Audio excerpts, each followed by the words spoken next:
ایک new recording بیٹی اور بہو میں فرق ملاحظہ فرمائیں۔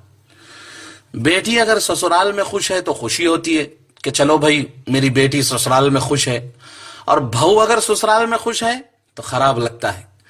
داماد بیٹی کی مدد کرے تو اچھا لگتا ہے، میرا داماد ہیرا داماد ہے وہ۔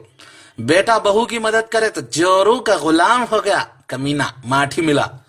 بیٹی اگر بیمار ہو جائے تو دکھ ہوتا ہے، بہو اگر بیمار ہو جائے تو بہانے تلاش کر رہی، کام چور کہیں کی۔ بیٹی اگر کمزور ہو جائے تو سسرال والوں کی وجہ سے، ارے سسرال والے بہت ظلم کر رہے، میری بیٹی کمزور ہو گئی۔ بہو اگر کمزور ہو جائے تو کہتے ہیں کہ کھاتی تو بہت ہے پر لگتا نہیں کہ جاتا کہاں ہے۔ بیٹی کو سسرال میں اکیلے کام کرنا پڑے تو خراب لگتا ہے کہ میری بیٹی اکیلے کام کر رہی، تھک جا رہی وغیرہ وغیرہ۔ بہو سارا دن اکیلے کام کرے پھر بھی بہو کام چور کہلاتی ہے، کام چور ہے، کام چور۔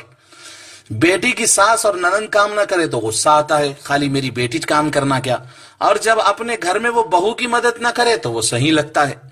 بیٹی کی سسرال والے تانے مارے تو غصہ آتا ہے، اور خود بہو کے میکے والوں کو تانے مارے تو صحیح لگتا ہے۔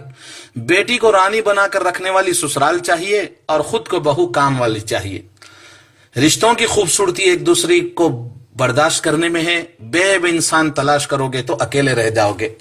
لوگ یہ کیوں بھول جاتے ہیں کہ بہو بھی کسی کی بیٹی ہے، وہ بھی تو اپنے والدین، بھائی بہن، اپنا گھر بار سب کچھ چھوڑ کر آپ کے ساتھ ایک نئی زندگی کی شروعات کرتی ہے۔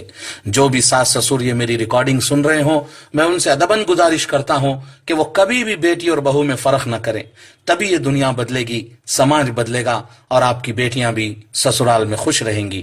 والسلام ورحمۃ اللہ۔